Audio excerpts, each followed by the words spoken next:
Om Ajnanatimirandhasya Jnananjanishalaakaya Chakshurunmilitam Yena Tasmai Shri Gurave Namaha Nama Om Vishnupadaya Krishna Presthaya Bhutale Srimate Bhaktivedanta Swaminiti Namine Namaste Saraswate Deve Gauravani Pracharine Nirvishesha Shunyavadi Paschatya Deshatarine Jaya Shri Krishna Chaitanya Prabhu Nityananda Shri Advaita Gadadhara Srivasadi Gaura Bhakta Vrinda Hare Krishna Krishna Krishna Hare Hare Hare Rama Rama Rama Hare Hare Om Namo Bhagavate Vasudevaya Narayanam Namaskritya Naram Chaiva Narottamam Devim Saraswatim Vyasam Tato Jayam Udirayet. In this session, we'll be discussing from the 32nd verse and the 33rd verse of the 11th chapter of the first canto Srimad Bhagavatam. The 32nd verse is as follows: Tam Atmaje Drishtibhir Antaratmana Duranta Bhava Parirebhire Patim Niruddhamapyasravad ambunetrayor vilajjatinam bhruguvarya vaiklavat. The meaning of this verse is: the insuperable ecstasy was so strong that the queens who were shy first embraced the Lord in the innermost recesses of their hearts. Then they embraced him visually, and then they sent their sons to embrace him, which is equal to personal embracing. But, O chief amongst the Bhrigus, though they tried to restrain their feelings, they inadvertently shed tears. So this is spoken by Suta Goswami. He is addressing the sages of Naimisharanya headed by Shaunaka, who is described here as Bhruguvarya, chief amongst the Bhrigus. That's addressing Shaunaka Rishi, who is the head of the sages of Naimisharanya. So this is the description of the Supreme Lord Krishna on returning to Dwaraka. Finally he entered the palaces of the queens after expanding himself into as many forms, 16,108 forms. So how did the queens receive the Lord? So the explanation here is the ecstasy they experienced as soon as they saw the Lord, and their natural reaction was to embrace him. So first they embraced him within the innermost recesses of their hearts, and then they embraced him visually, and then they sent their sons to embrace him, which is equal to personally embracing him. Now after all this, they tried to restrain their feelings by not shedding tears, but they could not avoid that. They inadvertently shed tears. These are tears of joy on seeing their beloved Lord returned to the palace after a long period of absence. So Srila Prabhupada explains this in the purport. Although due to feminine shyness there were many hindrances to embracing the dear husband, Lord Sri Krishna, the queens performed that act by seeing him through the eyes, by putting him in the cores of their hearts, by as soon as they saw the impression of the Lord within the core of their heart, and by sending their sons to embrace him.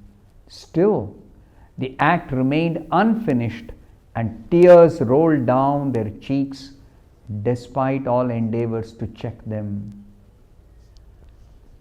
So, Srila Prabhupada further explains here, one indirectly embraces the husband by sending the son to embrace him, because the son is developed as part of the mother's body.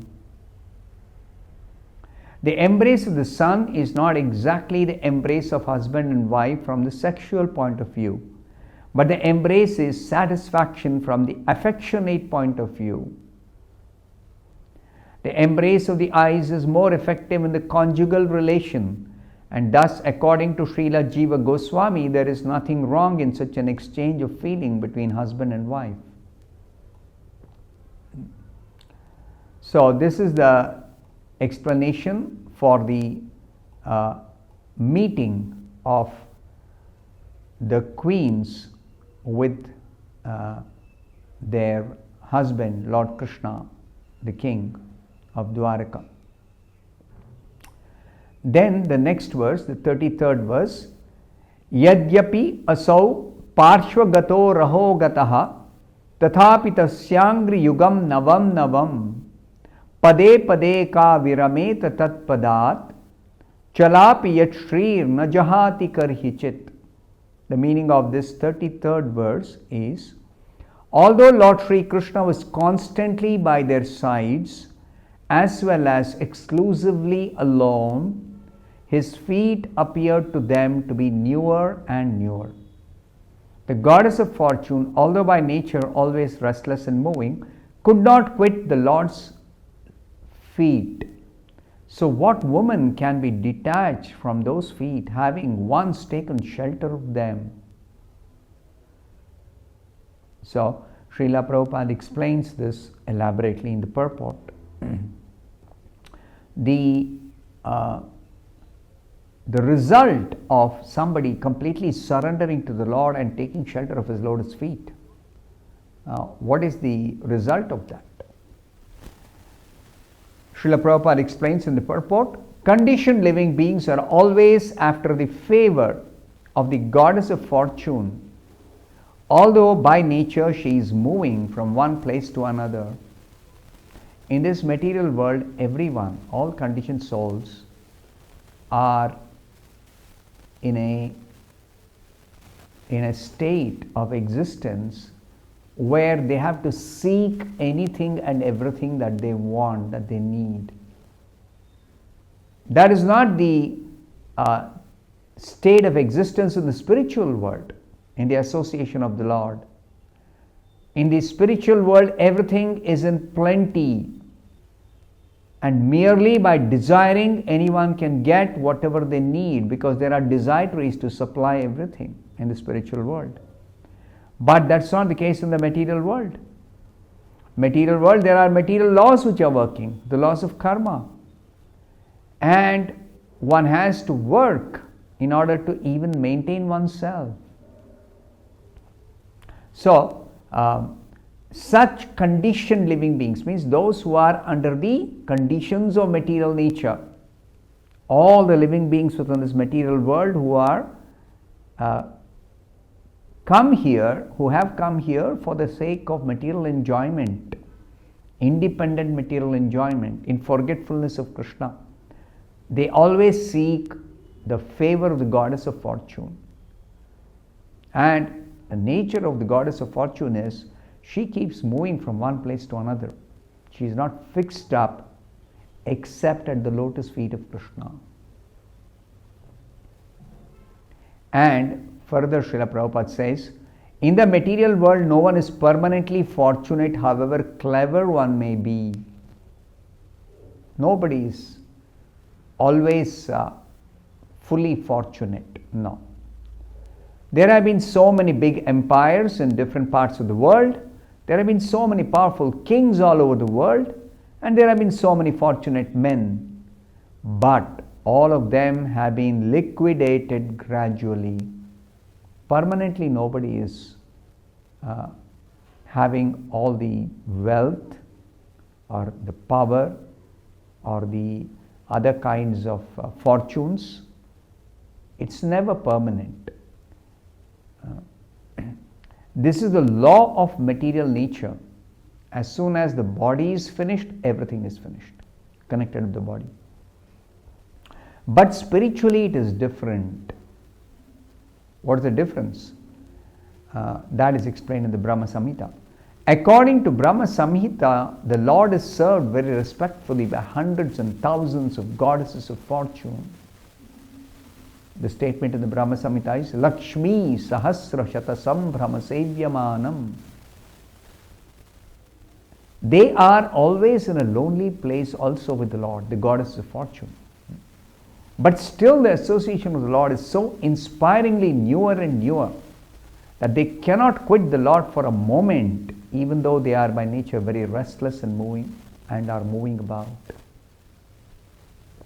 Another name for Lakshmi is Chanchala. She is restless. She always keeps moving around. But when it comes to the association of the Lord, particularly His lotus feet appear always newer and newer. That's the spiritual nature, and that's the special thing about the Lord.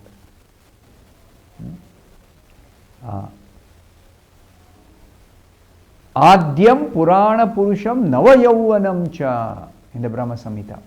Nava Yauvanam. He is freshly youthful all the ways, even though he's the oldest personality. Purana Purusha, oldest personality. But his transcendental form never ages like this material forms. Never. So, and the form always appears freshly youthful. The spiritual relation with the Lord is so enlivening and resourceful that no one can leave the company of the Lord once having taken shelter of Him. So that's why the scriptures are directing us. Take shelter of the lotus feet of the Lord. All your problems will be solved.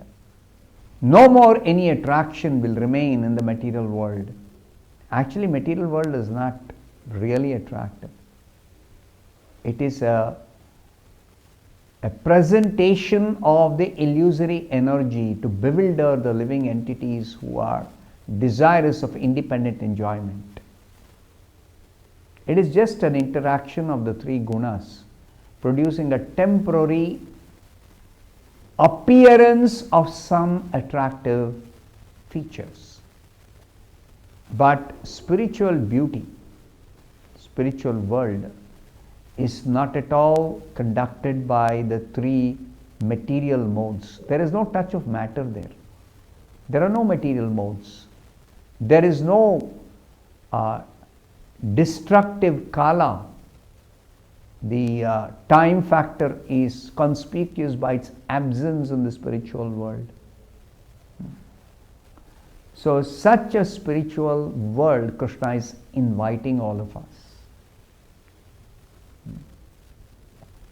The living beings are by constitution feminine by nature, prakriti. That's the way they are designated or explained in the Bhagavad Gita. The male or enjoyer is the Lord, and all manifestations of His different potencies are feminine by nature. The Lord is only male, only Purusha. And all His potencies are Prakriti, feminine. In the Bhagavad Gita, the living beings are designated as Para Prakriti. Apareyam itastu anyam prakritim vidhi me param jiva bhutam. The living beings are jiva bhuta. They are param, para prakriti, or superior potency, spiritual potency. The material elements are apara prakriti, or inferior potency. They lack consciousness. Just like this table. This table doesn't have any consciousness. Any of the material items, objects, they don't have consciousness. Consciousness is only in the spiritual entities, beginning with the living beings. Such potencies are always employed for the satisfaction of the employer or the enjoyer. All potencies are meant for the enjoyment of the Lord. He is the only enjoyer, He is the only Purusha. So therefore, Bhagavad Gita directs us, surrender to the Lord, and in His association, you will be able to satisfy your desires completely. And that is what will be explained in the next few verses. How the devotees, they serve the Lord and seek and they are able to experience ecstasy, satisfaction, happiness, everything. I'll stop here. Thank you very much. Hare Krishna.